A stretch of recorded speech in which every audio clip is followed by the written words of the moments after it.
Hello everybody, this is Money Mom. Welcome back to the channel. I'm not buying my daughter anything for her birthday. Let's get started and talk about it. Well, before going into that, I'm going to share with you guys how I was raised. I was raised in Minnesota, Woodbury, if any of you know where that is, a suburb of St. Paul, to wonderful parents, and both of my parents were very generous to me and to others. My mother was very much into gift giving, and she also taught us to give gifts. The only thing, though, is that many of the gifts that my mother gave, she felt obligated, and it placed a lot of stress on her. She really disliked it if somebody gave her a gift and she didn't have something for them, and so it just wasn't enjoyable. A lot of times the holidays weren't enjoyable because it was, oh, we've got to send a card to them because they sent one to us. Oh, we have to buy a gift for them because they gave us one, and it was just very, very stressful. So a lot of times, many people, when they give gifts, whether it's birthday or Christmas, now I'm not saying that gift giving isn't wonderful. I think it can be fabulous and delightful, and many people love receiving gifts. I love receiving gifts, maybe many of you do. But many times when people receive gifts, and you heard about re-gifting, folks will re-gift those types of gifts. It's because maybe it's something that's not useful to them.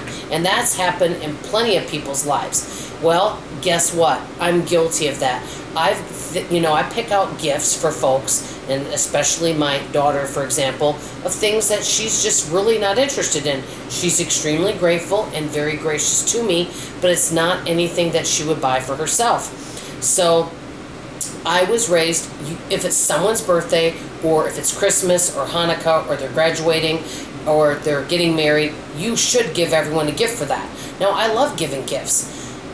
Sometimes, though, folks really may not want anything, or they can't think of something they want. And so you're racking your brain trying to give them something. And then comes the frustration and sometimes obligation. And then you might give them something they really don't need and they don't have a use for. I am guilty of doing this at times. Well, I asked my daughter what she wanted for her birthday, and she told me right out, the only thing I want is a strawberry shortcake. So I'm going to make her a homemade strawberry shortcake. Besides that, I'm not buying a gift because there's absolutely nothing she wants. If there was, I would get it for her. Do I feel kind of bad she won't have a gift to open? To be totally frank with you, I kind of do, because I was raised that way. And so because I was raised that way and I'm 57, it's hard changing those habits. I think many people would save a lot of money during any time, whether it's wedding, like I said, Christmas, birthdays, graduations, and like I said, not saying there's anything wrong with gift giving. If someone really doesn't want anything, or they don't care, maybe instead giving a donation in their name, or just not doing anything, spending time with them. I think I've mentioned to you guys this, many of my friends and I don't exchange.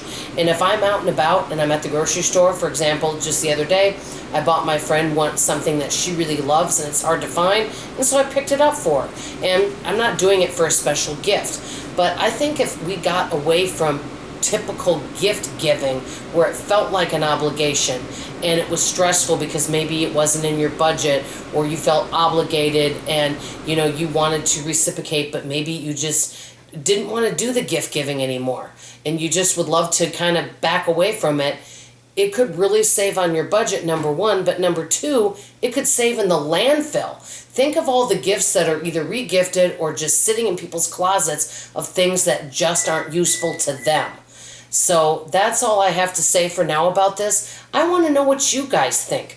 Do any of you kind of feel like you would love to just not do any gift giving at all? How do you feel about this topic as a frugal person? I'd like to hear from you in the comments below. That's all I have to say for now. I love you, I appreciate you, and I'll see you on tomorrow morning's video. Bye-bye.